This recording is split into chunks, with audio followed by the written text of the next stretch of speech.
Ethics in public administration, लोक प्रशासन में नैतिकता की भूमिका। ये वो चैप्टर है जो आपको सिलेक्शन के बाद, है ना, अनुपालित करना होगा, इसको आपको फॉलो करना होगा। ये चीज़ अगर आप समझे रहोगे तो कभी भी आपका सस्पेंशन नहीं होगा, आप गैर जरूरी जांच से बच जाएंगे, है ना। और साथ ही साथ ये पेपर में यहाँ से क्वेश्चन फिक्स कि पूछा जाए।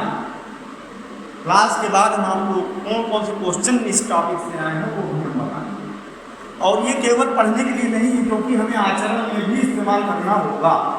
जो भी अधिकारी हैं वो सभी इन आचरणों को जानते हैं, है ना, और फॉलो करना उनका कर्तव्य है। इसको फॉलो करेंगे तो सेफ रहेंगे। ठीक है, तो देखते हैं क्या है आचरण नियम। इसमें क्या क्या है? अर्थ, निहितार्थ, उदाहरण, कदाचार बनाम अपराध, और साथ में हम लोग करेंगे केस स्टडी। ठीक है, तो जरा सा ये बताइए कि ये आचरण होता क्या है, एटिकेट क्या है, आचरण क्या है? व्यक्तिगत स्वभाव तो किसी का कैसा भी हो सकता है, तो वो आचरण कैसे हुआ? हाँ, थोड़ा और मतलब किसी व्यक्ति का चरित्र अच्छा हो, उसका व्यवहार अच्छा हो। हाँ, अब सही है। ठीक है, एक होता है दुराचरण, है ना। दुराचरण क्या होता है? उसका आचरण अच्छा ना हो। हाँ, दुराचरण होता है अपने स्वार्थ के लिए, अपने व्यक्तिगत निजी लाभ के लिए किसी व्यक्ति के माल का हनन करना, किसी को ठेस पहुंचाना, किसी के साथ साजिशें करना, किसी को दुखी करना, किसी का धन छीन लेना, किसी की जमीन छीनने का प्रयास करना, ये सब दुराचरण के अंतर्गत आता है। किसी को कुछ नहीं करना तो गाली गलौज कर देना, अपमानित कर देना, घर आए व्यक्ति का सम्मान न करना, ये सब क्या है? ये सब दुराचरण है। ठीक है, और किसी का जस्ट उल्टा, सबके साथ सद्व्यवहार करना, सत्यनिष्ठा से रहना, है ना, लोगों का सहयोग करना, सहयोग की भावना रखना, प्रेम पूर्वक सबसे मिलना, खुद प्रसन्न रहो, दूसरों को प्रसन्न रखो, ये क्या है? ये सदाचरण के अंतर्गत आता है। और एक अधिकारी को बहुत ही सदाचारी होना अनिवार्य है, इसीलिए इथिक्स पेपर 4 का बहुत मान है यूपीएससी में। तो इसमें है क्या? प्रस्तावना है सबसे पहले, जिसमें हम लोग पढ़ेंगे क्या क्या आज, आचरण नियम क्या क्या है, फिर पूछताछ के प्रकार, भ्रष्टाचार निवारण अधिनियम, बहुत ज़्यादा इम्पोर्टेंट, भ्रष्टाचार निवारण अधिनियम से क्वेश्चन लगातार आ रहा है 4 साल से, डायरेक्ट ही इससे क्वेश्चन उठा के बने हैं। ठीक है, रिश्वतखोरी के मामले में फंसे लोग खूब हो रहा है ना आजकल ये, तो इसीलिए पढ़ाया जा रहा है, भैया अधिकारी बन जाना तो तुम जाने रहो कि तुम रिश्वतखोरी करोगे तो कैसे कैसे फंस सकते हो, है ना। आय से अधिक संपत्ति, मतलब तुम जाने रहो में क्या चल रहा है, छापा पड़ रहे हैं लोगों के घर में, है ना, अधिकारियों के घर में छापे पड़ रहे हैं, पता चल रहा है कि कितनी संपत्ति, है ना, निकल आ रहा है, बोलते हैं कहीं जो है तिजोरी उजोरी बक्सा हटा रहे हैं, वहाँ पैसा निकल रहा है, दीवार को वहाँ पैसा निकल रहा है। निलंबन, अगर ये सब करोगे, अगर आचरण नियम नहीं मानोगे तो निलंबन हो सकता है ना।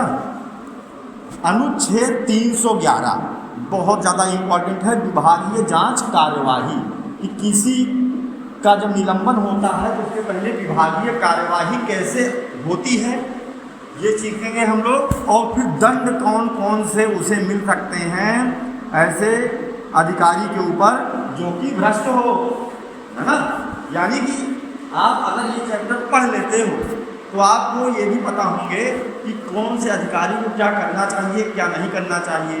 कंप्लेंट करने के भी एक नियम है, प्रोसीजर है, वो भी आज हम लोग इस क्लास में सीखेंगे। काफ़ी बड़ा चैप्टर है, एक दिन का चैप्टर तो है नहीं, इसमें कई सारे यूनिट्स हैं, किसी को रंगे हाथ पकड़ा जाए तो उसके कैसे नियम हैं, किसी को फोर्जरी पकड़ रहे हैं, किसी को घूसखोरी पकड़ रहे हैं तो उसके प्रोसीजर क्या है, ये सारा चीज़ हम लोग सीख जाएंगे। ठीक है, और आपके काम भी आएगा। आचरण नियम,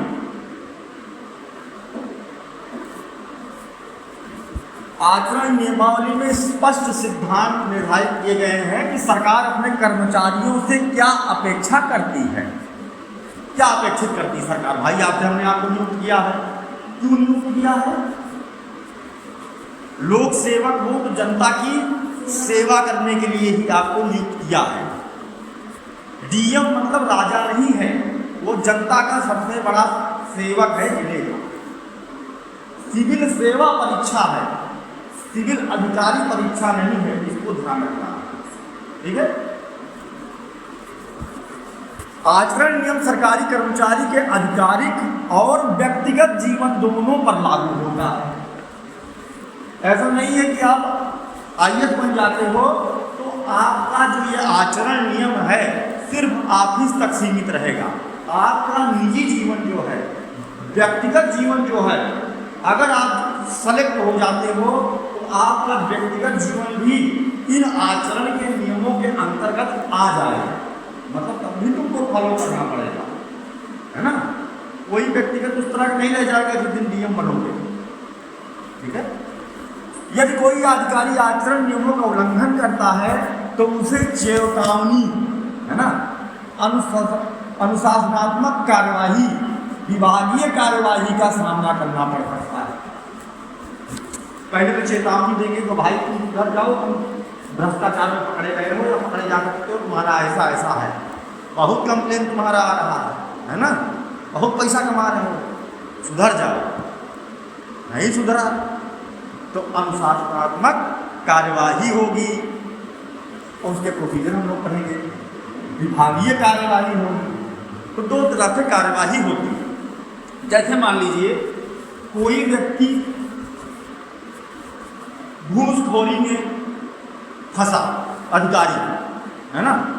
जैसे मान लीजिए कि आप जाते हो कोई विभाग, अच्छा हाल ही में अपने लाइफ से जोड़ करके देखें, हाल ही में आप किसी विभाग में गए होंगे, नाम नहीं लेना है ना।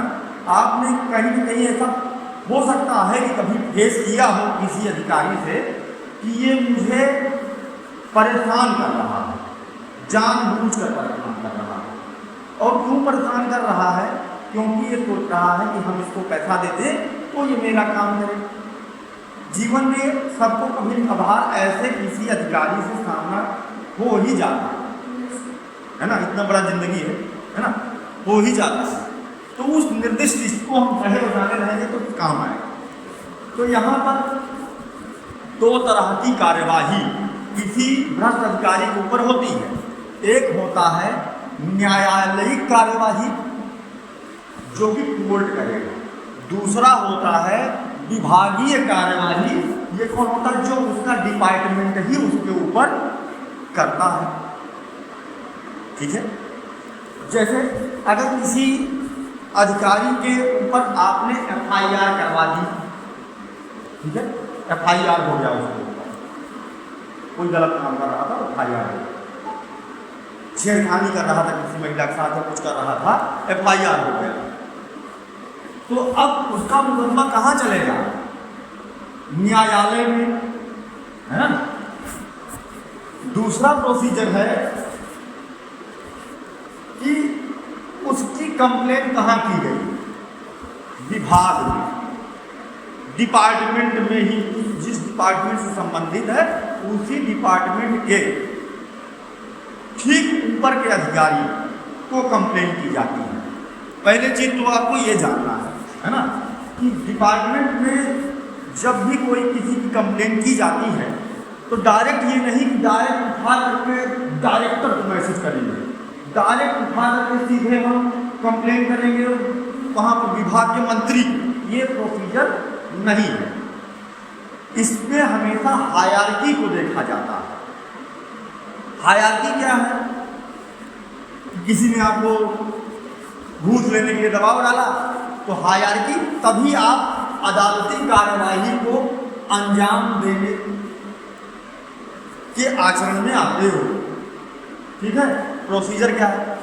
जैसे मान लें किसी ने आपको परेशान किया, है ना, तो आपने उसकी कार्यवाही के लिए उसके जस्ट ऊपर के अधिकारी, जैसे मान लो ये है अधिकारी ए, ये है बी, जस्ट उसके ऊपर के हैं, ठीक है, ये है सी, ये उनके ऊपर के हैं, ये है डी, ये मान लो सी है डीएम साहब है ना, और बी कमिश्नर हो गए, है ना, ऐसे है।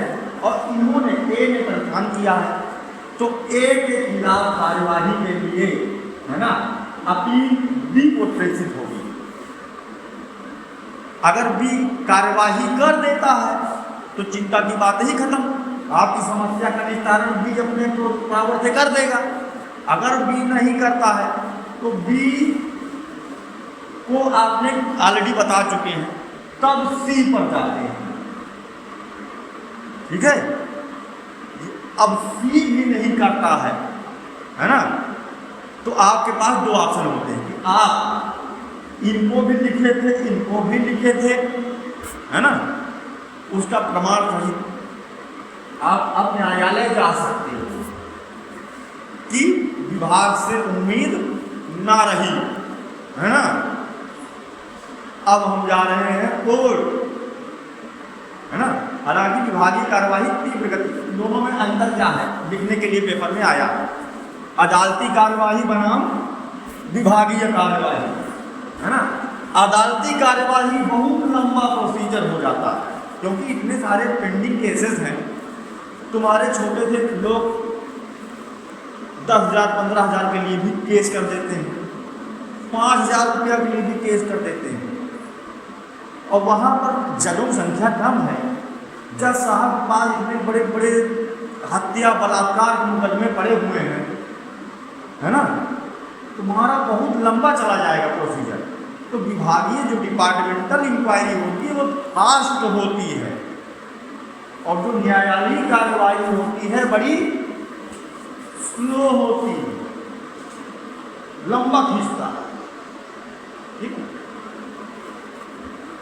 इसमें दंड ज़्यादा बड़ा मिल जाता है, लेकिन न्यायालय वाले तो देखते हैं। अदालती कार्यवाही आपराधिक मुकदमा, दोनों में अंतर क्या है ये देखना है। और दूसरी तरफ है, अगर आपने विभाग में कार्यवाही किया है या आप अधिकारी हो, आपके ऊपर विभाग में कार्यवाही हो रही है, आपके खिलाफ किसी ने कोई कंप्लेंट किया है किसी भी तरह, आपराधिक क्या हो गया कि आप रेप करने की कोशिश की गई, पिटाई कर दिया, मार दिया, है ना, पिस्टल लगा दिया, इस तरह की चीज़ें अगर आप अधिकारी आपस में हुई हैं या किसी के साथ आपने किया है, तो आपके साथ इस तरह की कार्यवाही होगी। विभागीय अगर कंप्लेन हुई है तो वहाँ क्या होगा देखते हैं। जांच अधिकारी दोनों पक्षों की बात सुनता है, वैसे ही न्यायाधीश भी दोनों पक्षों की बात सुनता है। दोनों पक्षों के वकील होते हैं। अगर किसी के पास वकील नहीं है तो गरीब है, तो सरकारी वकील के भी प्रावधान है ना। देखो जितने लोग भी अपराध करके भी गए हैं उनको भी सरकारी वकील मिल ही जाता है। हर किसी को अपना बचाव करने का पूर्ण अधिकार है। ऐसा नहीं होता है कि तुम किसी के ऊपर कंप्लेन कर दोगे तो बस उसका हो गया, नहीं, दोनों पक्षों की बात सुनी जाती है। ठीक है, कभी कभी जो कंप्लेनर होता है ना, उसी के ऊपर कार्यवाही हो जाती है। गलत कंप्लेन करने वाले के ऊपर कार्यवाही हो जाती है। ठीक है, कि तुम समय व्यर्थ किए हमारा। भाई कोर्ट के पास इतना समय है, विभाग के पास इतना फालतू समय है, तुम्हारी फालतू बात सुने, है ना। लेकिन तो किए गलत बात है, कार्यवाही जो है कंप्लेनर के ऊपर भी हो जाती है गलत जानकारी देने के कारण। ठीक है, इधर विभागीय कार्यवाही क्या है? जो विभागीय कार्यवाही होती है, अपराध की जांच के लिए एक जांच अधिकारी नियुक्त होता है या फिर एक से अधिक जांच अधिकारियों की टीम गठित होती है। ठीक है, डिपार्टमेंटल इंक्वायरी के लिए डिपार्टमेंट नियुक्त करता है, कभी 1 लोग को, तो कभी 3 लोग को, कभी 5 लोग को, है ना, कभी 7 लोग को नियुक्त करता है कि आप इनकी जांच करो इस मामले की और रिपोर्ट लगाओ इस तारीख तक कि क्या हुआ था, क्या ये दोषी है या नहीं है। तो वो फिर अपना जांच करते हैं, दोनों से पूछेंगे, जांचेंगे, सबूत इकट्ठा करेंगे, सबूतों की पुष्टि करेंगे। उसके बाद जांच अधिकारी केवल और केवल क्या करता है, अपनी रिपोर्ट लगाता है। यानी जांच अधिकारी ऐसा नहीं कह देगा, दोषी पाया जांच अधिकारी ने और उसने कह दिया, इंक्वायरी कमेटी जिसे कहते हैं इंग्लिश में, इंक्वायरी कमेटी गठित होती है। अब ऐसा इंक्वायरी कमेटी वाला तुमको सजा नहीं सुना देगा, जाओ तुमको सस्पेंड किया जाता है, जाओ तुम्हारे ऊपर 10 लाख रुपया जुर्माना लगेगा, वो नहीं कर सकता है ये चीज़। वो सिर्फ अपनी रिपोर्ट को सबमिट कर देता है। जबकि जो न्यायाधीश होता है उसके सामने जब गुनाह तुम्हारा कबूल होगा, दोषी पाए गए, तो वो क्या करेगा, सीधे सुनाएगा, है ना, धारा इतने के तहत मद्देनजर रखते हुए न सभी सबूतों एवं गवाहों को मद्देनजर रखते हुए अदालत इस नतीजे पहुंची है कि तुम फला फला फला केस में दोषी पाए गए, है ना, अब तुम्हें क्या होगा, ऐसा। तो न्यायाधीश सीधे दंडित कर सकता है। दोनों में अंतर समझते हो। अब बात आती है कि हमारे देश के कानून में दोहरी दंड व्यवस्था नहीं है। न्यायालय में आपको एक ही अपराध के लिए 2 बार सजा नहीं सुनाई जा सकती, चाहे आप कोई अपराध किए हो, 2 बार सजा नहीं सुनाई जा सकती। किसी ने मर्डर किया, है ना, उसको आजीवन कारावास हो गया, किसी कारण से वो छूट गया, अच्छा व्यवहार किया था, 15 अगस्त छोड़ दिया गया, 10-15 साल बाद हो जाता है ना। तो बाद में फिर से उसको तुम उसी अपराध में कारागार में नहीं डाल सकते। हाँ, दोहरा कानून, न्यायालय की कार्यविधि में दोहरा दंड व्यवस्था नहीं है ना। अनुच्छेद 20 article 20 constitution of India fundamental right में क्या है, कोई बताइए कि अनुच्छेद 20 में क्या है।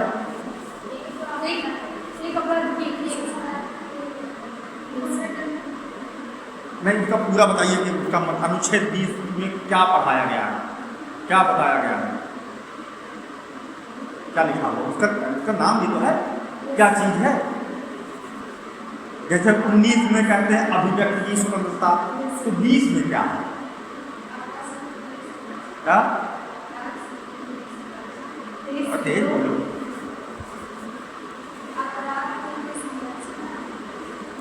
अपराध के लिए संरक्षण नहीं, ये शब्द तो नहीं है।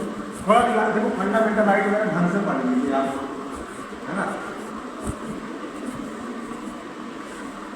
आपको जबरन कहीं पर गिरफ्तार नहीं किया जा सकता है ना। अगर किया गया तो आप रिट लगा सकते हो, हाइबियस कार्पस वगैरह लगा सकते हो। आर्टिकल 32 में है ना, आपको बहुत सारी सहूलियत दी गई है ना, वहाँ पे आप चले जाओगे। 24 घंटे के अंदर आपको न्यायालय के सामने समक्ष खड़ा करना होगा, जिसमें कि आपको अरेस्ट किया, ऐसा नहीं कर सकता कि आपको बंद करके रखेगा, घूस ले लिया आपको भाग जेल में डाल दिया, ये नहीं कर सकता, है ना। दोहरे खतरे के विरुद्ध संरक्षण लागू होता है आपका आर्टिकल 20 के तहत। ये आपका जान है ना, आपका शरीर है, ठीक है, तो आपके शरीर दैहिक स्वतंत्रता तो है ना, कोई नहीं ले सकता है आपका अधिकार, फंडामेंटल राइट है। आपको एक मूवी याद आई होगी, अंधा कानून है। अमिताभ बच्चन जी को फंसाया गया एक अपराध में, है ना, और एक व्यक्ति के मर्डर में, ठेकेदार की लकड़ी की कुछ ऐसा था। अदालत ने उनको आजीवन कारावास दिया। काफ़ी 15 साल के बाद वो छूटे, उनका सब खत्म हो चुका था और अंधा कानून है करके गाते रहते थे। एक दिन उन्होंने देखा कि वो बंदा नेता बना हुआ घूम रहा है जिसकी हत्या के जुर्म में उनको जेल हुई थी। अब वो उनको दौड़ाते हैं और वो सीधे भागते हुए कहाँ जाता है, उसी न्यायालय में। देखो वो सब मूवी हो सकता है और 20 साल बाद वही जज सामने बैठे हैं और नहीं पर उन्हीं के सामने उनकी फिर से हत्या कर देता है। फिर से क्या मतलब हत्या कर देता है। जज साहब कहते हैं तुमने हत्या की, तुमको तो फांसी हो। उन्होंने कहा नहीं जज साहब, मुझे फांसी नहीं हो सकती। क्यों नहीं हो सकती? दोहरा दंड आप नहीं दे सकते हो, क्योंकि इन्हीं की हत्या की सजा मैं ऑलरेडी काट चुका हूं, है ना। तो वो वाजिब बरी हो जाते हैं। ठीक है, तो एक पिक्चर के माध्यम से बताने की कोशिश है। आपके इथिक्स के केस स्टडी में मूवीज जो बहुत फेमस हुई होती हैं, पद्मावत जैसे है, इनकी भी केस स्टडी पेपर में आई है। मोमेंटो एक मूवी थी, उसका पूरा केस स्टडी आया था पेपर में। तो जो बहुत फेमस किसी चीज़ कोई विजन को लेकर के मूवी होती है ना, वहाँ से क्वेश्चन इथिक्स में बनते हैं, बने हैं। केस स्टडी में हम लोग देखेंगे। इधर दोहरा खतरा के विरुद्ध संरक्षण है। इधर क्या है? दोहरा खतरा यहाँ पर होता है। ठीक है, एक मिनट, इसको लागू होता है। ठीक है, कैसे? मान लो किसी के खिलाफ कोई मामले में विभागीय कार्यवाही चल रही है, लेकिन किसी कारण से मामला न्यायालय भी पहुंच जाता है। ठीक है, न्यायालय भी पहुंच जाता है, तो विभाग तो तुमको दंड देगा ही, लेकिन तुमको न्यायालय भी नहीं छोड़ेगा। ये किस मामले में होगा? ये सारे मामले में नहीं होगा ये बात कि विभाग तुमको सस्पेंड भी कर दे और न्यायालय तुम्हें जेल सुना दे। ऐसा भी होता है, लेकिन ये कौन से मामले होते हैं? ये होते हैं आपराधिक मामले।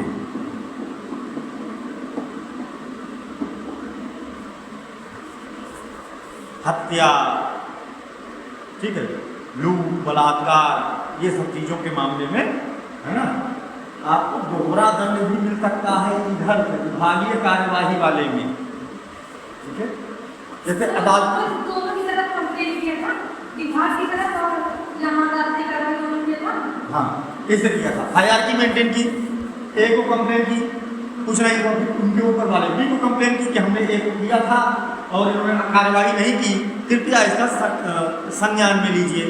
इन्होंने भी नहीं की तो आप कोर्ट में चले गए, है ना।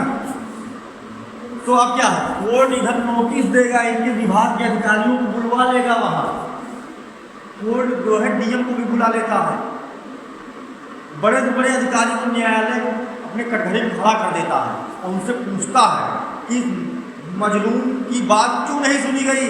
मेरे पास रिपोर्ट है कि तुम्हारे ऊपर इनको इसने कंप्लेंट किया था, इस पर आपने क्या जांच की, कुछ है? तो वो अपना बताएंगे, सर हम निर्दोष पाए हैं, क्या है वो है ना? तो वहाँ पर मामला उन्होंने कुछ किया है, नहीं किया है, वो विभाग को इंडिकेशन देंगे, फिर विभाग अपने हिसाब से कार्रवाई करेगा। और जैसे उसने दोषी पाया किसी महिला को मान लीजिए छेड़ दिया, तो विभाग उसको सस्पेंड करेगा और इधर न्यायालय उसको उसके ऊपर लगा देगा अपना जो धारा लगनी होगी 376, है ना, लगा कर जेल में डाल देगा। ठीक है, डबल हो जाएगा इस तरह के मामले में।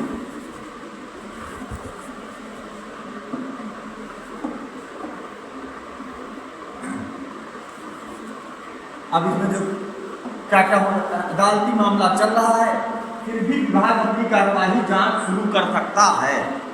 किसी के खिलाफ अदालत में केस चल रहा है, डायरेक्ट मान लो अदालत में भी चले गया वो, है ना।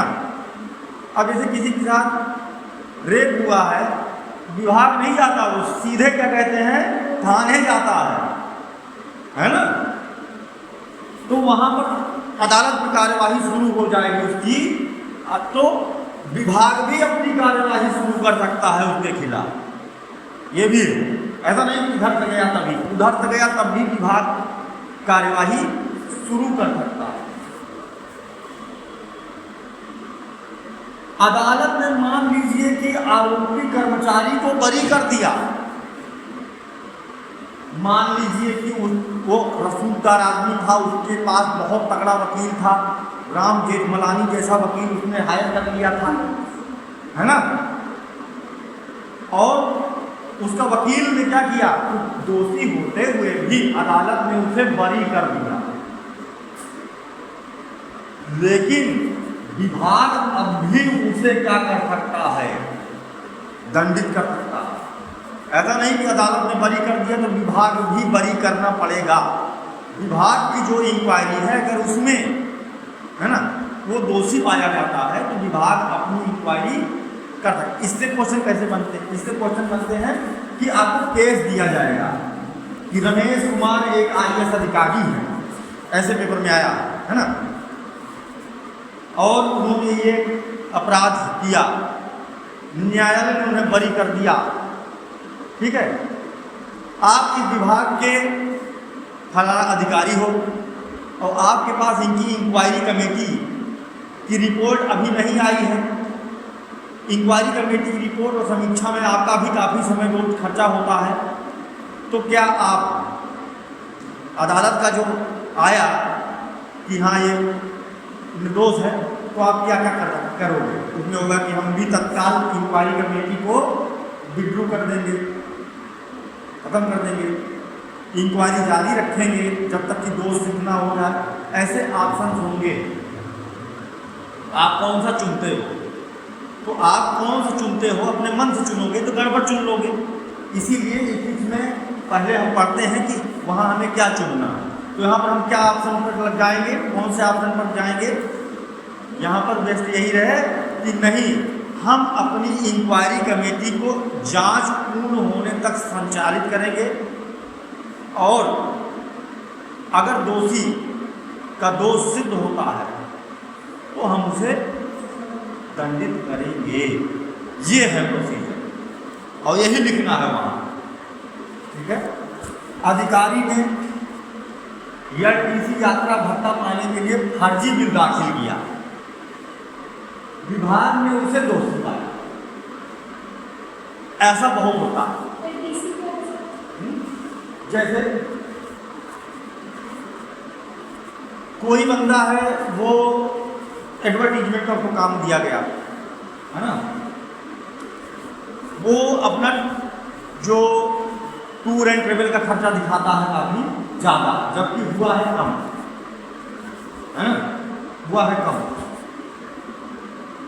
गया है 10 किलोमीटर ही, लेकिन उसने पेट्रोल पंप वालों से जुगाड़ बना करके 10,000 का बिल ले लिया, है ना। पोस्टर होर्डिंग छपवाया है कम, है ना, लेकिन बिल लगा दिया है कितने का, 2.5 लाख का, 50 लाख का लगा दिया। बड़े बड़े विभाग में हमने ये लाए हैं, किताब कापियाँ जैसे यहाँ की है ना, बिल लगा दिया 10 लाख का, आया हुक्म। तो ये क्या है, ये सब इसी के अंतर्गत आता है। एलटीसी यात्रा भत्ता पाने के लिए फर्जी बिल दाखिल कर दिया, लोग क्या बना देते हैं, जाली,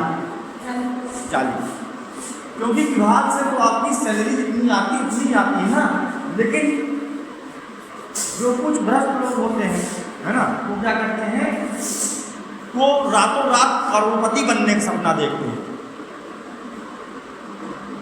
तो वो सब इस तरह की गलत गतिविधियों में चले जाते हैं, ठीक है। तो वहां पर क्या हुआ, विभाग ने उसे दोषी पाया,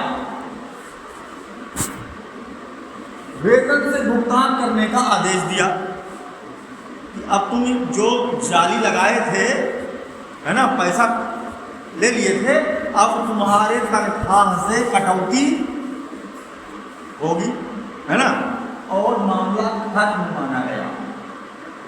ऐसे भी मामला शांत हो जाता है। जैसे कोई छोटा मामला हो, 1,50,000 का मामला हो, तो कहते हैं ठीक है, इनकी सैलरी से हर महीना 10,000 टका जाएगा, विभाग का अधिकारी ऐसे दंड लगा देता है और मामला वहीं पर शांत हो जाता है और ये भी सुधर जाता है। किसी को दंडित करना ध्येय नहीं है, न्यायालय भी किसी को दंडित नहीं करना चाहता है, वो चाहता है कि सुधर जाओ यार, है ना। नहीं सुधरने की दशा में फिर कोई ऑप्शन ही नहीं बचता है ना। विभाग भी चाहता है कि तुम थोड़ा थोड़ा सीखो और सुधर जाओ और जान जाओ तो पेनाल्टी लग जाता है ना। तो ये तो थी क्या सजा नंबर 1 कि ये बड़ा आराम से निपट जाता है। भाई थोड़ा सा तुम्हारा नास्ती कर देंगे, तुम थोड़ा घर में बैठोगे, दिमाग लगाओगे, क्या बताएं, पकड़े गए, है ना। अब क्या है, इसमें सजा नंबर 2 का भी खतरा है।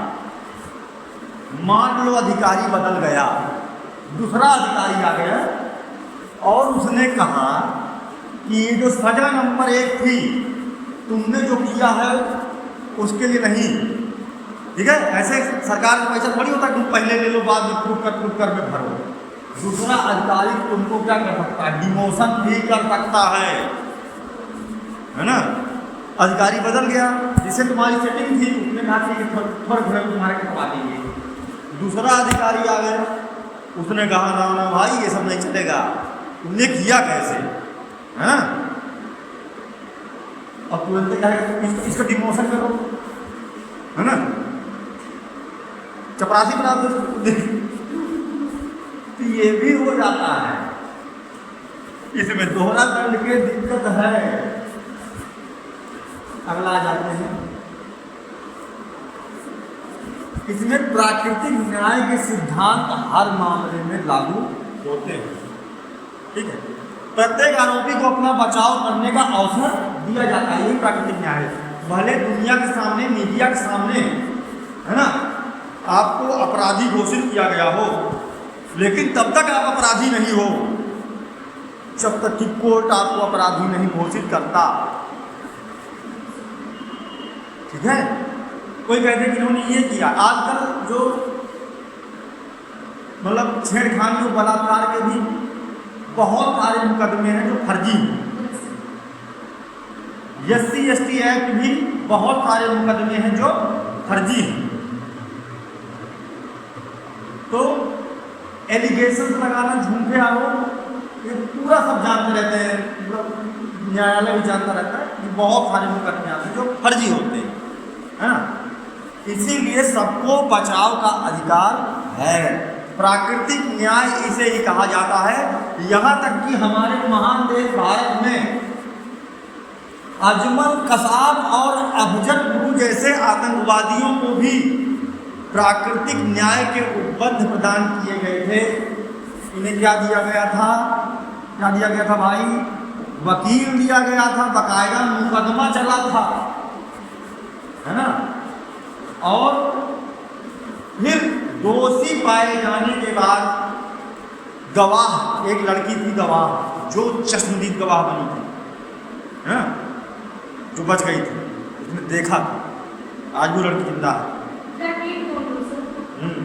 और भी गवाह थे, तो उनके बयान पर और वीडियो फुटेज मिले थे जो गोली चला रहे करते, तो पूरा ऐसा नहीं कि कार्य नहीं हो रहा, वो भी था। तो सारा होने के बाद इनको फांसी दी गई। अफजल गुरु कसाब ये सब इतने बड़े अपराधी थे, इसने जो ताज कॉरिडोर पर, है ना, हमला किया था 3 जगह पर, रेलवे स्टेशन पर और नरीमन हाउस वहाँ मुंबई में आए नहीं थे आतंकवादी और सबको गोलियों से भून दिया था। अफजल गुरु ने संसद भवन पर हमला किया है। ये बड़े हाई लेवल के आतंकवादी हैं, इनके ऊपर मुनीर बनी है अफजल गुरु कसाब, है ना, जाने रहना, इनके ऊपर क्या कहते हैं मुनीर बनी हुई। इधर क्या है, अनुच्छेद 311, अनुच्छेद 311 है, ये पहले जानिए। केंद्रीय सेवा यानी कोई सेंट्रल गवर्नमेंट का हो राज्य सेवा, हाँ, स्टेट गवर्नमेंट का हो या अखिल भारतीय सेवा, ज्वाइंट कमीशन चल रहा है ना, संयुक्त, स्वयं के बचाव का उचित अवसर दिए जाने के साथ जांच के पश्चात ही बर्खास्त या रैंक में कमी या हटाया जा सकता है। यानी कि बिना जांच कमेटी के किसी को भी बर्खास्त या दंडित विभाग भी नहीं कर सकता, ठीक है। क्योंकि कभी कभी क्या होता है, कुछ लेन देन के मामले होते हैं, कुछ चीजें होती जिसमें ऊंचे का अधिकारी का नीचे के अधिकारी से पट्टी नहीं है ना। जैसे मान लो हम बहुत बड़ा अधिकारी हैं, है ना, तुम नए नए अभी सिलेक्शन लेके आए हो, तुम्हारे अंदर गर्मी है, खून में ईमानदारी है, अभी अभी इथिक्स का पेपर तुमने लिखा है, मेंस आए हो, हमने तुम्हें कहा भाई देखो यहाँ पर 40 करोड़ का मामला है, ठीक है, 4 करोड़ हम लोग मिल के निकाल सकते हैं, है ना। तुमने कहा नहीं सर, हमसे नहीं होगा, है ना, हम इस देश के काबिल ऑफिसर हैं, हमसे ये उम्मीद करिएगा नहीं आप। तो अच्छा, और हम तुमको उठाकर घर के सस्पेंड कर दें किसी मामले में, जा ऐसे होता था, ऐसे हो सकता है, ऐसा हो रहा है कई जगह, लेकिन ये प्रोसीजर ही गलत है। तुरंत से उसकी बहाली हो जाएगी, इनकी जांच शुरू हो जाएगी। बिना जांच कमेटी अपॉइंट किए आप किसी को दंडित नहीं कर सकते डिपार्टमेंटल इंक्वायरी में, ठीक है। विभागीय कार्यवाही में बिना जांच के, और जांच की एक विधिक कमेटी बनेगी, है ना। कमेटी उच्चाधिकारी बनाएंगे कि फलाना व्यक्ति इस मामले को संज्ञान में लेते हुए जांच कर रहा है, दोनों की बातें सुना, दोनों की सबूत लिए, दोनों चीजें की, और वो जांच अधिकारी दंडित नहीं कर सकता। अब अपनी रिपोर्ट सिर्फ लगाएगा, ये ऐसा ऐसा ऐसा ऐसा है, अब उसके उच्चाधिकारी उसको जो मन करे करें, है ना। यानी कि फेयर इंक्वायरी के लिए ये जांच कमेटी अपॉइंट करना जरूरी है, क्योंकि हो सकता है अपनी आपसी रंजिश में ही उच्च अधिकारी ने नीचे के अधिकारी को सस्पेंड कर दिया हो या उसे दंडित कर दिया हो। तो विभाग में भी न्याय व्यवस्था है, तगड़ी है, इतना बढ़िया प्रोसीजर है। यही सब चीज़ें तो जानना है कि मान लो कोई अधिकारी आपको डायरेक्ट ऐसे सस्पेंड कर दे तो आप मांग कर सकते हो डिपार्टमेंटल इंक्वायरी की, यह आपका अधिकार है। कभी आप अधिकारी बनते हो, ऐसा आपको डायरेक्ट कोई जो मैं बता रहा हूँ अगर आप कभी फेस करते हो तो वहाँ पर आप इस चीज़ की मांग कर सकते हो कि बिना जांच कमेटी गठित किए हमें किस आधार पर सस्पेंड किया गया, है ना। और जांच कमेटी फिर तब की जांच करती है, ठीक है, वो निष्पक्ष कमेटी होती है। सर जैसे मुख्यमंत्री लोग तो चुने में आता है, कुछ लेखपालों को सस्पेंड कर दिए, क्या वो लोग भी अपने खिलाफ कुछ कह सकते हैं? हाँ, ये एक बढ़िया चीज़ है कि जैसे बहुत बढ़िया प्रश्न किया है तुमने, जैसे लेखपाल वगैरह मुख्यमंत्री गए, मुख्यमंत्री तुम्हारे विभाग ये जो आपका है ना, कार्यपालिका है, ये कार्यपालिका है, कितना बड़ा अधिकारी हो वो कार्यपालिका के मुखिया है, उसकी शक्तियां बंधी हुई हैं। मुख्यमंत्री वो है जो विधायिका का है, नेता पावर ज़्यादा है। क्यों? क्योंकि जो नियम वो बनाता है उसी नियम को अनुपालित कौन करता है? कार्यपालिका वाला। क्योंकि नेता बैठ करके ही वो नियम बनाता है और उसी नियम का पालन करना कार्यपालिका का काम है ना। और उसी नियम के आधार पर न्यायपालिका का दंड देने का अधिकार है। वो बनाएगा कि सजा की इसकी यह है तो न्यायाधीश भी उससे बड़ी सजा नहीं दे सकते, है ना। जितना कानून बना है उतना ही सजा दे सकते हैं जज साहब। तो ये बात आती है मुख्यमंत्री जी की या प्रधानमंत्री जी की शक्ति ज़्यादा क्यों है? क्योंकि वो जनता के द्वारा नियुक्त हैं। और हमारा देश में क्या चलता है? लोकतंत्र चलता है। तो लोकतांत्रिक देश को प्रतिनिधित्व करने वाला नेताजी है, मंत्री जी हैं, मुख्यमंत्री जी हैं, वो जनता के हैं, अधिकारी जनता के नहीं हैं।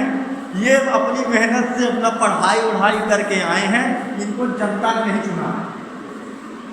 तो अधिकारियों की शक्तियाँ ज़्यादा ना हो, इसी का ध्यान रखते हुए ये सब किया गया है कि विधायिका की शक्ति ज़्यादा है। मुख्यमंत्री जी अपनी विशेषाधिकार शक्तियों से ये सस्पेंशन कर देते हैं, ठीक है। और एक व्यक्ति के पास ये विशेषाधिकार शक्ति है, वो है डीएम साहब, कि वो सस्पेंड पहले कर देंगे लेकिन इंक्वायरी बाद में होगी। इंक्वायरी लेकिन तब भी होगी, इंक्वायरी तब भी होगी लेकिन पहले वो सस्पेंड कर देंगे। डीएम साहब के पास ये पावर है कि उनको, जैसे हमारे कानून में है न्यायाधीश हैं, न्यायाधीश जब तक कि उनके सामने दोष सिद्ध नहीं हो जाएगा, भले वो अंदर से भी जानते होंगे हाँ ये दोषी है, लेकिन जब तक प्रोसीजरल नहीं प्रूफ होगा कि इसने अपराध किया है, तब तक उनको न्यायाधीश दंड नहीं दे सकता। जानते हुए भी उसे बरी करना पड़ जाता है कभी कभी न्यायाधीश को, अपराध करने के बाद भी, है ना। लेकिन एकमात्र ऐसा व्यक्ति मतलब पद है डीएम साहब, जिनको जिले में शांति व्यवस्था बनाए रखने के लिए लगता है कि कोई व्यक्ति ऐसा है जो कि पीछे ऐसी गतिविधियों में संलिप्त रहा है जो कि नुकसानदायक थी। चुनाव के समय उसने बूथ कैप्चर की कोशिश की, 3-4 उसके केसेस हैं, कांड है, तो उसको वो, है ना, जिला बदल का आदेश दे सकता है, उसको वो अरेस्ट भी करवा सकता है। तो तुम अपराध करने जा रहे हो, तुमको अगर तुम नजरबंद घर में नहीं रहोगे तो तुमको घर से पहले वो नोटिस दे, घर से बाहर ना निकल, नहीं तुमको गिरफ्तार कर लेंगे, घर में ही रहना, आपने नजरबंद का आदेश दे देगा। तुम घर के बाहर दिखोगे तो तुमको उसने आदेश दिया था, तुमको उठा के डाल देंगे। एक दिन जैसे कुछ है मामला, यदि कुछ लोग हैं, जैसे प्रधानमंत्री साहब को आना हो, कुछ उग्रवादी टाइप के लोग हों जो उनके ऊपर लगता है खतरा कर सकते हैं, उनको कहेंगे कि भाई देखो तुम्हारे घर के सामने 2 पुलिस खड़ी रहेगी, तुम घर के अंदर रहोगे, निकलोगे नहीं। क्या बुरा कह दिया उन्होंने, एक दिन घर में ही रह सकते हो क्या, और तब भी निकलते हो तो फिर वो आपके ऊपर डीएम साहब कार्रवाई सीधे करेंगे, करवा सकते हैं, ठीक है। एसपी को पहले ही बता चुके हैं, थानेदार आए उठा ले जाएंगे, ठीक है। फिर लगाना है वीएस कार्पस, है ना, जाना अपना कोर्ट में, लेकिन तब तक जो प्रधानमंत्री या मुख्यमंत्री साहब आए होंगे आकर के वो तब तक चले गए हों। अब बात आती है, लेकिन यह बात हमेशा लागू नहीं होती है, ठीक है। उदाहरण के लिए राष्ट्रपति राष्ट्रीय सुरक्षा के हित में किसी अखिल भारतीय सेवा के अधिकारी को बिना कोई जांच किए, बिना अपना बचाव करने का उचित अवसर दिए, गवाहों से जिरह किए बिना आदि हटा सकते हैं। अब यहाँ पर एक ऐसी सबसे बड़े पद के पास ये पावर भी है, क्योंकि राष्ट्रपति ही नियुक्ति करता है। इनकी सबकी नियुक्ति कौन कर रहा है? आइए अधिकारी, राष्ट्रपति ही रखता है और राष्ट्रपति ही हटाता है। राष्ट्रपति चाहे, मतलब बाकी राष्ट्रपति के अलावा कोई आपको ऐसे सस्पेंड नहीं कर सकता बिना जांच कमेटी के, लेकिन एक है ना महामहिम, है ना, वो सीधे तुम्हें बर्खास्त कर सकते हैं, है ना। राष्ट्रपति कह देगा कि कोई जांच, जब राष्ट्रपति आपको बर्खास्त करेगा, उसके पास शक्ति है ना, तो आप अपना कोई जांच कमेटी की मांग भी नहीं कर सकते। ये बिना किसी इंक्वायरी के, बिना किसी जांच के, बिना किसी न्यायालयीय कार्रवाई के राष्ट्रपति किसी को भी सस्पेंड कर सकता है। ठीक है, ये जाने रहना। आगे लेकिन राष्ट्रपति के पास पहुंचना बहुत बड़ी बात है कि नहीं, है कि नहीं? ये तो बहुत ही बड़ा अपराधी होगा। ठीक है, तब बात आती है वहां तक पहुंचना।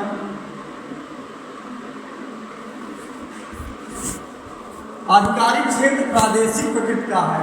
उदाहरण के लिए अमेरिका के कुछ राज्यों में भालू हिरण का शिकार करना कानूनी है। भारतीय नागरिक वहां जाकर जंगली जानवरों का शिकार करता है, जब वह वापस आता है तो भारतीय अदालत उसे सजा दे सकती है कि नहीं। अब यहाँ पर एक चीज आती है ना, जैसे मान लो आप के देश में मान लो आप शिकार नहीं कर सकते हो, लेकिन आप दूसरे देश जाते हो, वहां शिकार करना जायज है, यहाँ ठीक कर सकते हो। अमेरिका में जैसे भालू हिरन मार सकते हो, लेकिन यहाँ मारो तो वही हाल में सलमान खान का हुआ था, है ना, हालांकि वो भी छूट गया था, है ना। तो क्या आप वापस जब वहाँ हिरन मारने के बाद अपने देश वापस आते हो तो आपके ऊपर देश में मुकदमा हो सकता है कि नहीं? नहीं हो सकता। कि हो सकता? न्यायालय नहीं दे सकता। प्रादेशिक कानून से बंधा हुआ है न्यायालय। अब अमेरिका का कोई व्यक्ति अगर भारत में आकर के हिरन का शिकार कर दे तो क्या, और जबकि अमेरिका में भालू और हिरन मारना चलता है, नॉर्मल है, बंदूक रखना वहाँ सबके पास नॉर्मल है, बिना लाइसेंस गए ऐसे पैसा जैसे आप सब्जी खरीदते हो वैसे वहाँ बंदूक खरीद के चले आते हैं, वहाँ नॉर्मल है अमेरिका में। तो अगर कोई अमेरिकी व्यक्ति भारत आता है और भारत में भालू हिरन का शिकार कर देता है, पकड़े जाने पर कहता है कि मैं जिस देश का नागरिक हूँ उस देश में तो भालू और हिरन को मारना जायज है, मैं अमेरिकन हूँ, तो क्या उस अमेरिकी व्यक्ति को भारत में सजा न्यायालय दे सकता है या नहीं? दे सकता है और देगा, क्योंकि न्यायालय प्रादेशिक कानून से बंधा हुआ है, लैंड का लॉ। ठीक है, यानी स्थान का, प्रदेश का, वहां का कानून, तुम जहां जाओ वहां के कानून से अवगत रहना।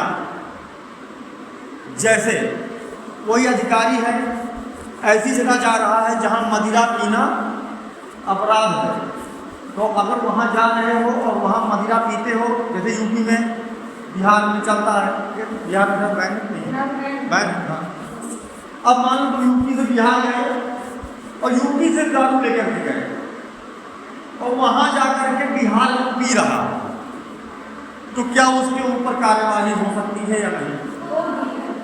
बिल्कुल होगी,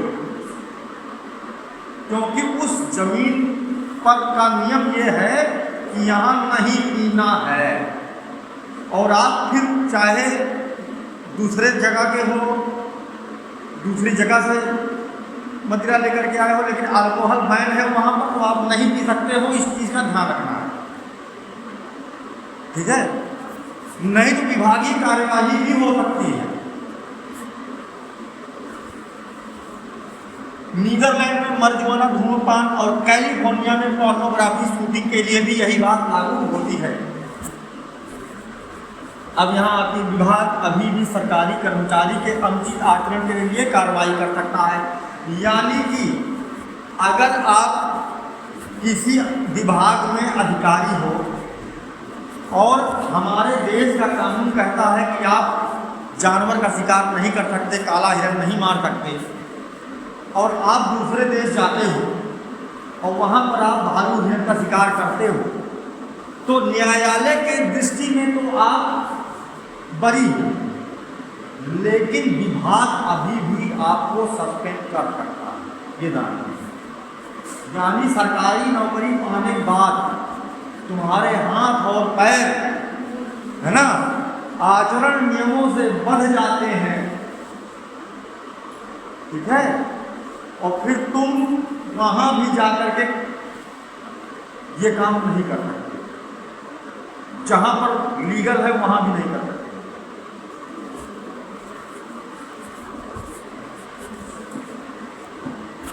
गुजरात में मदिरा बैन है, स्टेट गवर्नमेंट का गुजरात का एम्प्लॉई है ना, अगर यूपी आके शराब पी लेता है और उसके विभाग को फोटो पहुंच जाती है उससे इंस्टाग्राम से, तो क्या वो सस्पेंड हो सकता है? हाँ, हो सकता है, हो जाएगा, है ना, हो जाएगा, ये चीज ध्यान रखना। और यूपी का चला जाए,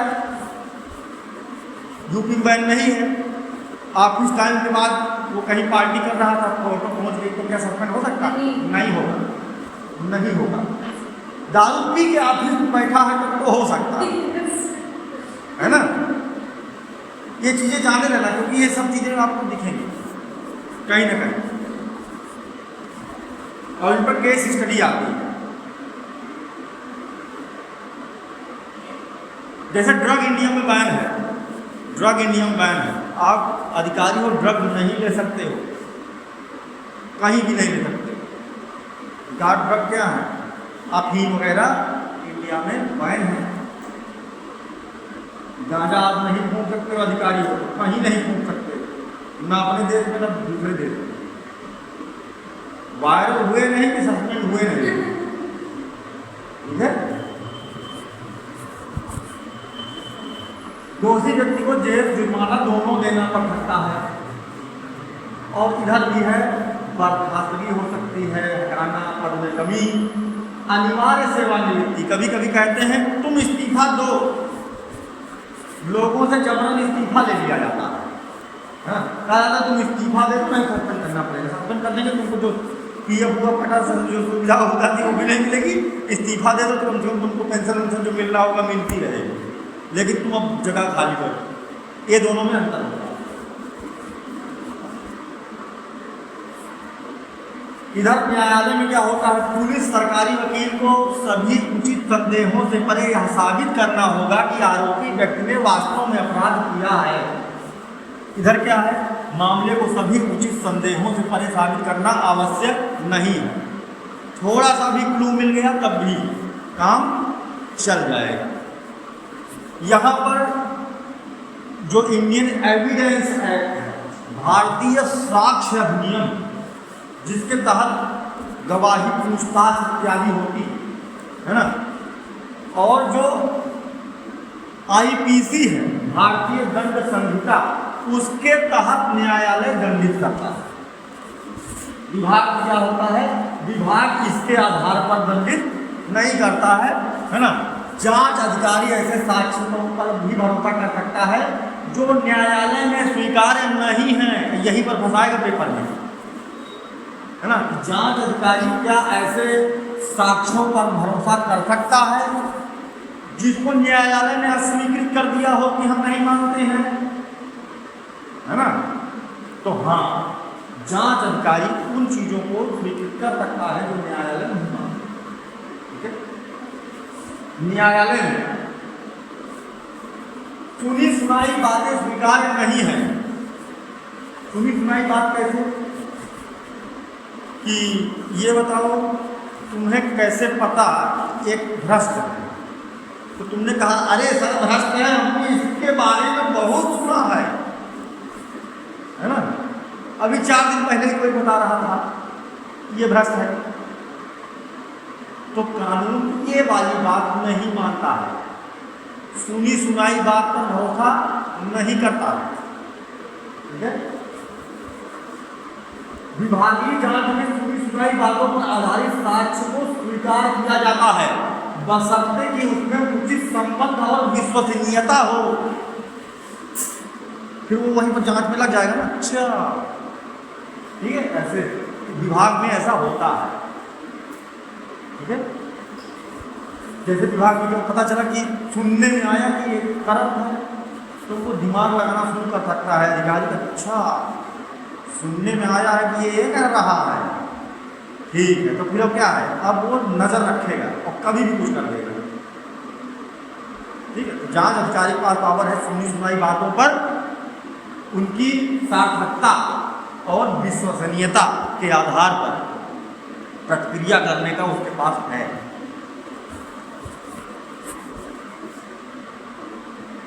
स्टिंग ऑपरेशन, स्टिंग ऑपरेशन क्या होता है तो बता सकता? स्टिंग ऑपरेशन क्या होता है?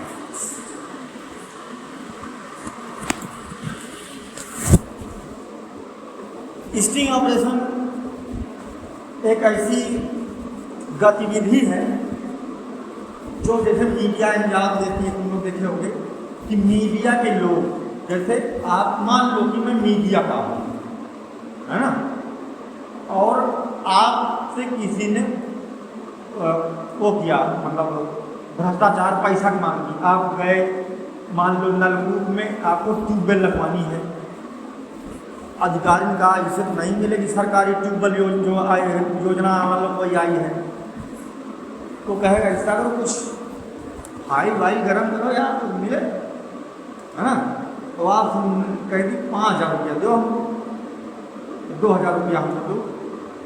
अरे मान लो 500 रुपया 10 रुपया भी तुम नहीं रखते हो घूस ना, अपराध 10 रुपया लेना भी है, अपराध 1 करोड़ लेना भी है, समझे ना। तो उसने किया, अब आप कमजोर व्यक्ति हो, आप जाए मीडिया के पास, और मीडिया को बताया ये, तो मीडिया क्या करेगी, है ना, स्टिंग ऑपरेशन अंजाम देती है। मीडिया की बड़ी पावर होती है, 4th पिलर है भैया, है ना, चतुर्थ स्तंभ है भारत की, आर्टिकल 19 बहुत स्ट्रांग है। तो भाई वो क्या करता है, वो अपने बटन वटन में कैमरा वैमरा सेट कर लेंगे और ग्रामीण का भेष बनाएंगे और वहाँ अधिकारी के पास जाएंगे, वो कहेंगे साहेब हमारा जो है ट्यूबवेल लेनी है, तो जो बात तुमसे उसने कहा था फिर अधिकारी इनसे भी कहेगा, तो ये क्या करेंगे, इसको उठा के पैसा दे देंगे, और ये सब क्या हो रहा होगा, लाइव टेलीकास्ट, है ना, या फिर रिकॉर्डिंग करके रख लेगा, ब्लैकमेल में करेगा फिर, है ना। ये होता है स्टिंग ऑपरेशन। पूरा जो है ऐसे बंद करके जाते हैं और सारा कुछ रिकॉर्ड कर लेते हैं, और कई सारी जगहों पर ऐसे हुआ है स्टिंग ऑपरेशन। ये होता है स्टिंग ऑपरेशन। तो मानदंडों के अधिक स्वीकार हो सकते हैं, जैसे कि साक्ष्य की प्रमाणिकता और चित्रित व्यक्तियों की पहचान हो जाए। स्टिंग ऑपरेशन में भी अगर तुम किए हो और उसका चेहरा साफ नहीं आया है तो वो न्यायालय अमान्य कर सकता है, ठीक है, आवाज क्लियर नहीं है, चेहरा साफ नहीं है ना, तो वो माफ कर सकता है, क्योंकि न्यायालय में आवाज को भी नहीं वैल्यू देते, क्योंकि आजकल ऐसे ऐसे सॉफ्टवेयर आ गए हैं, है ना, जिनसे आपको चेहरा भी पहचानना बड़ा मुश्किल काम है। आप कोई काम नहीं किए हो, हूबहू आपका फेस आर्टिफिशियल इंटेलिजेंस से कहीं भी लगा देंगे, है ना, और आपकी मशीन से पूरी पूरी आवाज कॉपी कर सकते हैं। तो न्यायालय के पास अगर तुम कोई अपराध की रिकॉर्डिंग भी भेज देते हो, जैसे मान लो किसी का तुम फोन रिकॉर्ड कर लिए और फोन पर लेन देन की बात हो रही है, कुछ हो रहा है, और तुम चले गए अदालत, और अदालत के पास तुम वो रिकॉर्डिंग देते हो, तो अदालत उसको ऐसे नहीं मानता है ना, क्योंकि वो जानता है कि आजकल तकनीकी इतनी आगे बढ़ गई है। तकनीकी क्या, मोदी जी की आवाज़ निकालने वाले दसियों लोग देश में हैं, हूबहू अक्षय कुमार की आवाज़ निकाल लेते हैं। ऐसे जो लोग हैं कि मतलब डिट्टो वॉइस निकाल देंगे, तुम बता ही नहीं सकते कि ये है कि नहीं। इसलिए अदालत वॉइस रिकॉर्डिंग इन सब चीज़ों को एक साक्ष्य के तौर पर नहीं लेती है, हाँ उसको एक सपोर्टिंग फैक्टर के तौर पर रख सकती है, ठीक है। लेकिन वो उसको कहे तो तुम किसी की रिकॉर्डिंग दे दिए, उससे वो अदालत कहेगी इसको तो दोषी, तो क्लियरेंस की आवाज़ आ रही है ना, इसको सस्पेंड कर दे, नहीं मानेगी। लेकिन डिपार्टमेंट उसके आधार पर आपको सस्पेंड कर सकता है। डिपार्टमेंटल इंक्वायरी में क्या हो सकता है कि उस वॉइस रिकॉर्डिंग को सही मानते हुए विभाग आपको सस्पेंड कर सकता है, लेकिन न्यायालय आपको ऐसे डायरेक्ट नहीं कर सकता। यहाँ पर कुछ मामलों में देख रहे हो ना, विभागीय कार्यवाही ज़्यादा स्ट्रांग है ना। हाँ, न्यायालय के पास गए, न्यायालय ने कहा नहीं हम तो नहीं मानते कि तुमको धमकी दी, लेकिन विभाग ने कहा हाँ हाँ बिल्कुल धमकी तो दिया है, एकदम क्लियर सुनाई दे रहा है, सस्पेंड कर दो। डायरेक्ट सस्पेंड कर सकता है रिकॉर्डिंग पर विभाग ने, ठीक है। यदि दस्तावेज लिखने वाला व्यक्ति जिरह के लिए उपलब्ध नहीं है तो दस्तावेज को साक्ष्य के रूप में स्वीकार नहीं किया जा सकता। जैसे मेडिकल रिपोर्ट बनाने वाला डॉक्टर मर गया, मेडिकल रिपोर्ट बनाने वाला डॉक्टर अदालत में उपस्थित नहीं हुआ और अदालत अपने सामने जो हो रहा है उसी को मानती है। जैसे थाने में अगर तुमको जैसे पकड़ा, थाने में क्या करते हैं, बहुत पीटते हैं ना, उनके ऊपर बहुत सारा मुकदमा रहता है। वो लोग क्या करते हैं कि इसके ऊपर एक के साथ 4 फ्री। कोई एक गाड़ी चोरी में पकड़ा गया तो थाने वाले पीछे जो 10 साल से 200-250 गाड़ियां चोरी हुई हैं उनकी कंप्लेन आई थी, सब इसी ने किया और मार पीट करके दस्तखत करवा लेते हैं, है ना भाई, इसी में सारा भार मुक्त है। तो इसीलिए अदालत अपनी आंखों के सामने जब कोई बयान होगा तो वही सही मानेगी। तुम पुलिस के सामने थाने में कह दो कि हाँ मैंने अपराध किया, दस्तखत भी कर दो, लेकिन तुम अदालत में खड़े होकर कह दो हमने तो नहीं किया, तो हमको मारे पीटे हैं, वहीं पर पुलिस के ऊपर कार्रवाई वो कर देगा जज, समझे ना। कहे तो बस कि साहब हमको तो बहुत पीटे हैं और तब हमसे दस्तखत करवाए तो क्या करें, हम यहाँ पहुँच ही नहीं पाते, मर जाते। फिर देखो ऐसी तैसी कर देगा वो जज जो है पुलिस वालों, ठीक है। तो भाई आप जज के सामने बोल रहे हो ना, माय लॉर्ड। हाँ, किसने जज के सामने तुम झूठ बोले हो वो जज देख लेगा, अभी इंक्वायरी चल रही है ना, वो देख लेगा, लेकिन तुम जज के सामने जो बोलोगे वही वो मानेगा। पीठ पीछे तुम किसी कुछ भी बोल दिए हो, है ना, वो नहीं मानेगा, साबित करना पड़ेगा, ठीक है, प्रूफ होगा उसी के सामने होगा। जब तक प्रमाण नहीं देखेगा अपनी आंखों से तो नहीं मानेगा। न्यायालय में खड़े होकर के जो चीज़ बोली जाएगी, पढ़ी जाएगी, वही नोट होगी, बाकायदा प्रोसीजर है। कोई जाके जज को कानून बता दे अरे तो ये किया था, ऐसा नहीं होगा। तुमको वहाँ पर क्या है, बाकायदा बोलना होगा जज के सामने। इसी तरह से अगर कोई डॉक्यूमेंट सबमिशन हुआ है और डॉक्यूमेंट बनाने वाला, लिखने वाला जीवित नहीं है या अनुपस्थित है तो उस डॉक्यूमेंट को अदालत सत्य नहीं मानती है, उसके आधार पर आपको कोई दंड नहीं देगी। इसीलिए जब कोई मामले में डीएनए जांच वगैरह होती है तो जो रिपोर्ट बनाने वाला डॉक्टर, उसको नोटिस जाता है और वो अपना सारा काम दाम छोड़ करके कहाँ पहुँचता है, न्यायालय पहुँचता है और डॉक्टर साहब बुलाया जाए, डॉक्टर आकर ये जांच आपने बनाई थी जी माय लॉर्ड, क्या पाया गया। उसको देख रहा है कि हाँ सामने लिखा हुआ है, लेकिन उसके मुंह से बुलवाएगा, है ना, ठीक है। और अगर गलत जांच रिपोर्ट बनाई है ना तो फिर क्या होगा, इनका भी डॉक्टर साहब भी गए, वो न्यायाधीश हैं भाई। आज भी हमारे देश में न्यायालय पर इतना भरोसा है लोगों को कि कुछ भी हो तो क्या कहते हैं, कोई मामला हो तो कहते हैं ठीक है हम तुमको न्यायालय में देख लेंगे, ठीक है तुमको हम कोर्ट में देख लेंगे। तो लोगों को इसका भरोसा है ना कि न्यायालय में जाऊंगा तो हमारे ऊपर न्याय की वर्षा होगी, देर से ही सही लेकिन हमें न्याय तो मिलेगा।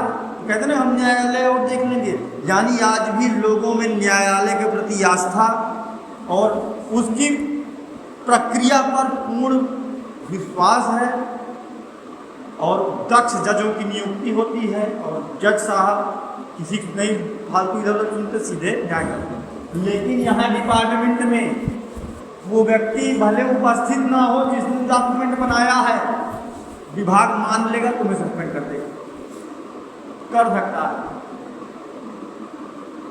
है ना। जांच अधिकारी आ जाता है कि हाँ ये भाई ये जो है जिसने डॉक्यूमेंट बनाया वो मर गया, हो सकता है किसी ने मरवा दिया हो, है ना। वो मतलब नहीं रखेगा, वो कहेगा नहीं मैं इसको एज ए क्लू स्वीकार करता हूँ, ठीक है। परिस्थिति जन्य साक्ष्य दोष सिद्ध के लिए पर्याप्त है, लेकिन घटनाओं की श्रृंखला पूरी होनी चाहिए। वहाँ पर तो बताना पड़ेगा पहले ये किया, फिर ये किया, फिर ऐसे किया, है ना।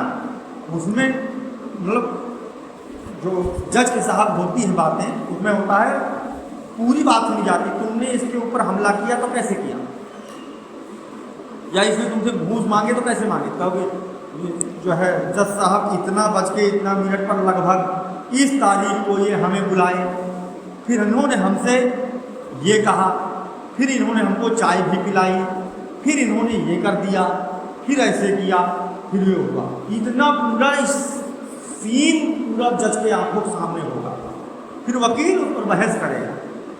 पूरी चेन होनी चाहिए कि पूरी घटना कैसे घटित हुई, इसकी पूरी श्रृंखला जज सुनता है। जबकि जो डिपार्टमेंटल इंक्वायरी होती है उसमें उसको इतने तराने नहीं बताने होते हैं। अधिकारी गए हमको ऐसा ऐसा कहे तो अच्छा ठीक है देखते हैं इनको, है ना। यानी कि इन दोनों से किया जाए तो आपको अगर देखा जाए तो ज़्यादा फेयर कौन सा लग रहा है। दोनों की अगर मीमांसा करने के हैं, टॉपिक ये वाला खत्म हो गया। कल हम लोग पदानुक्रम सम्मान वगैरह पढ़ेंगे, क्या होता है ये 4 चीज़ पढ़ेंगे। तो नेक्स्ट क्लास अगर होगी जब भी तो उसमें कि हमारा कार्यालय में जीवन कैसे होना चाहिए। अगर आप एक गवर्नमेंट ऑफिसर हो तो आप कार्यालय में कैसे रहो, किस प्रकार से आप काम करो। दूसरा पढ़ेंगे कि आप सार्वजनिक जीवन जो है ना, उसमें कैसे जियो रहो, लोगों के साथ किस तरह व्यवहार करो।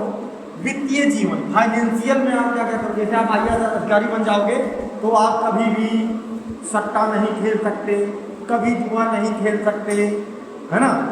देश का नियम जो होगा वो दूसरे देश जाओगे तो वहाँ भी फॉलो करना पड़ेगा। देश में अगर ड्रग लेना मना है, दूसरे देश भी नहीं ले सकते, शिकार नहीं कर सकते दूसरे देश भी, है ना। वित्तीय में क्या है, आप शेयर मार्केट में पैसा बिना सरकार से अनुमति लिए नहीं लगा सकते, ठीक है। किसी को उधार जो है बिना सरकार को सूचित किए नहीं दे सकते, ना ही किसी से उधार बिना सरकार को सूचित किए ले सकते हैं। ये सेफ्टी के लिए होता है। जैसे मान लो भ्रष्टाचार में पकड़ के कह रहे हमने इसको उधार दिया था, हम वही वापस ले रहे थे, हमको झूठ फंसा रहा है, तो सरकार ने नियम बना दिया कि जब तुम किसी को उधार दोगे पहले हमको बताए रहोगे, है ना, ताकि बाद में पकड़े जाने को तुमने कहा रहे थे हमारा उधार वाला पैसा है। ये प्रोसीजर है, यही प्रोसीजर है। तो वित्तीय जीवन कैसा हो और आप व्यक्तिगत जीवन में एक IAS अधिकारी को कैसे रहना चाहिए, ये सब चीज़ें हम लोग नेक्स्ट लेक्चर में पढ़ेंगे। बहुत ही इम्पोर्टेंट है, एक एक को उठा के पेपर में क्वेश्चन बनता है और सबसे ज़्यादा यहाँ से केस स्टडी बनती है ना। केस स्टडी किस तरह से होती है, हड़ताल कर सकते हो कि नहीं कर सकते हो, 2 शादी नहीं कर सकते, सरकार मतलब 2 बच्चों का नियम है तो 2 बच्चों से ज़्यादा बच्चे नहीं पैदा कर सकते अगर नियुक्ति के पहले नहीं हो गए हैं, है ना। लॉ क्या है उसके अकॉर्डिंग चलना पड़ेगा, लॉ के अकॉर्डिंग चलना पड़ेगा, ठीक है। दहेज नहीं दहेज देना भी और दहेज लेना भी अपराध हो जाएगा। और किसी भी ऐसी शादी में आप नहीं जा सकते हो जहां पर बाल विवाह हो रहा हो। शादी में आप 2000 रुपया से अधिक का गिफ्ट किसी से लेते हो तो सरकार को बताना पड़ेगा। अगर कोई आपको महंगा सामान गिफ्ट कर रहा है तो आपको मोबाइल फ़ोन किसी ने गिफ्ट कर दिया, तो सरकार को बताना पड़ेगा कि क्यों दिया है, क्योंकि ये हो सकता है कि तुम उसको घूस लेना था और तुमने अपनी मैरिज एनिवर्सरी पर बुलाया, सुनो तब आना और तुम गिफ्ट के रूप में दे देना। सरकार सब जानता है, ठीक है, तो ये सब जाने समझे को वही है ना। तुम गिफ्ट 2000 रुपया से अधिक का गिफ्ट नहीं ले सकते अधिक आयत बनने के बाद। अगर लेते हो तो तुम्हें बताना पड़ेगा कि क्यों दिया, है ना। अब ये अमाउंट सरकार बाद में बढ़ा घटा सकती है, 5000 करते 10,000 करते, लेकिन अभी फिलहाल तो ये नियम है भैया, है ना। खुद भी दो शादी नहीं कर सकते। और हाँ, देसी शराब कभी नहीं पी सकते हो, हाँ। यहाँ पर क्या बात लिखी गई है कि जैसे मान लो यूपी में भी, जाने रहो, यूपी में भी मदिरा अलाउ है तो कोई भी अधिकारी अपने ऑफिस टाइम के बाद घर में बैठा शराब पी रहा है तो सस्पेंड नहीं होगा, उसकी वायरल हो जाए तब भी सस्पेंड नहीं हो रहा, क्योंकि यहाँ के जमीन पर क्या नियम है, तुम यहीं के अधिकारी हो जाए नियम है, लेकिन तुम देसी नहीं पी सकते, ठीक है। तुम अपनी क्लास मतलब जहरीली शराब है ना, ये सब चीज़ें अप्रमाणित, देसी शराब कभी नहीं पी सकते, गांजा भांग कभी नहीं खा सकते, मतलब भांग तो शायद लीगल है ना, जो ड्रग होता है वो कभी नहीं ले सकते, और देसी शराब भी नहीं पी सकते, याद रखना।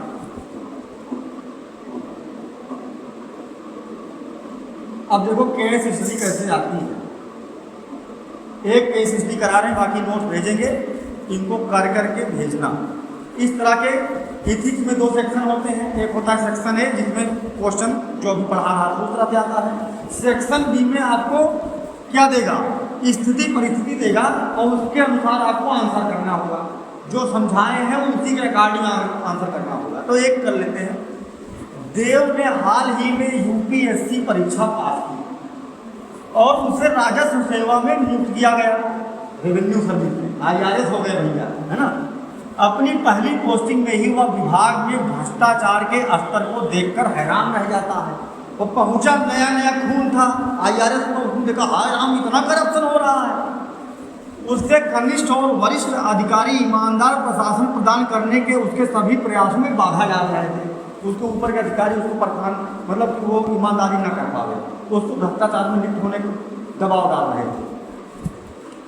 और देव का निराशा हो गई, क्योंकि अभी कुछ दिन पहले इस पेपर और लिख करके आया था और देश को बहुत प्यार करता था, ईमानदार था, उसके पापा ने उसको सिखाया था, उसके गुरुजी ने सिखाया था कि बेटा तुम जिंदगी में क्या ना करना, भ्रष्टाचार नहीं करना। अब वो प्रधान है, देव निराश हो गया, देव निराश हो जाता है, IAS बनने के लिए, IAS या IRS बनने के लिए फिर से यूपीएससी परीक्षा में बैठने का फैसला करता है। सोचता है कि अभी तो मैं क्या हूँ, IRS हूँ, छोटा हूँ, अब कि मैं IAS बन के आऊँगा और फिर ज़्यादा पावर में हूँगा तो फिर बताऊँगा, अभी मेरी पावर कम है। इस उम्मीद के तहत उसे वह अधिक शक्ति मिल जाएगी, वह ड्यूटी पर रिपोर्ट करना बंद कर देता। अब वो ड्यूटी पे आना बंद कर देता है, जाकर नहीं करता ऑफिस, है ना। बॉस प्रेम चोपड़ा भी खुश हैं, जो उनके ऊपर के अधिकारी हैं वो भी खुश है कि ड्यूटी पर नहीं आ रहा है, कोई दिक्कत नहीं, न्याय अच्छा है ना, इसकी सैलरी जाने दो, इसको कोई कार्रवाई नहीं करेंगे, नहीं आता। वो क्या कर रहा है, रूम में बैठ करके इलाहाबाद में कमरा लेकर के पढ़ाई में जुट गया है। फिर से देव अब की बनेंगे IAS, है ना। और यहाँ बास भी खुश है, बहुत अच्छा हुआ, सरदर्द चला गया खोपड़ी से, रोज किच करता रहता था, है ना। देव आनंद को पूरा वेतन जारी रखता है, मतलब वो वेतन भी दे रहा है और वो बंदा जा करके वहाँ इलाहाबाद में तैयारी भी कर रहा है। देव की ड्यूटी से अनधिकृत अनुपस्थिति पर कोई कार्यवाही वो बॉस नहीं करता, ठीक है। तो ये बताइए कि देव के द्वारा जो ये किया गया कहाँ तक उचित है, उचित है या अनुचित है? उचित है, तो बताओ। अनुचित है, ये सही बताएं। क्योंकि तुमको नियुक्ति सरकार ने दिया है, और तुम एक्स्ट्रा ऑर्डिनरी लीव लेकर के तुमको वहाँ कोई परेशान कर रहा है, तुम IAS बनने चले गए, मुँह उठाए वहाँ पर तैयारी करने शुरू कर दिए और सैलरी भी ले रहे हो सरकार से। भले तुम्हारे बॉस को हो, वेतन वो दे रहे हैं कि सरकार दे रही है ना? सरकार दे रही है ना, तो सैलरी भी ले रहे हो। अरे भाई तुम फिर बहुत ज़्यादा है तो फिर तुम इस्तीफा दे दो, जाके तैयारी करो फिर। लेकिन वहाँ ये भी डर है ना कि IAS नहीं बने तो IAS वाली भी चली जाएगी। लालच है ना तुम्हारे अंदर, देव के अंदर। तुम वहाँ छुट्टी लेकर के चला गया, बैठ कर तैयारी कर रहा है, ये अपराध है ना? और इस पर दोनों लोगों के ऊपर कार्यवाही हो सकती है। एक तो प्रेम चोपड़ा जो उच्च अधिकारी हैं कि जब वो नहीं आ रहा है ड्यूटी पर तो तुम उसको तनख्वाह किस तरह के साथ दे रहे हो बिना किसी लीव के। दोनों ही दंडनीय अपराध। देव यहाँ पर अच्छे नहीं माने जाएंगे यार। इसी तरह से हमको जो केस हिस्ट्री पेपर में आएगी और हमें उनको उचित या अनुचित ठहराना होगा। अभी आप लोग उचित ठहराए, जबकि वो क्या था, अनुचित था। इन्हीं चीज़ों को हमें समझना है कि पेपर में सेक्शन बी में केवल केस हिस्ट्री ही पूछेगा, बहुत ज़्यादा केस हिस्ट्री पेपर में आता है। ठीक है, ओके बच्चे।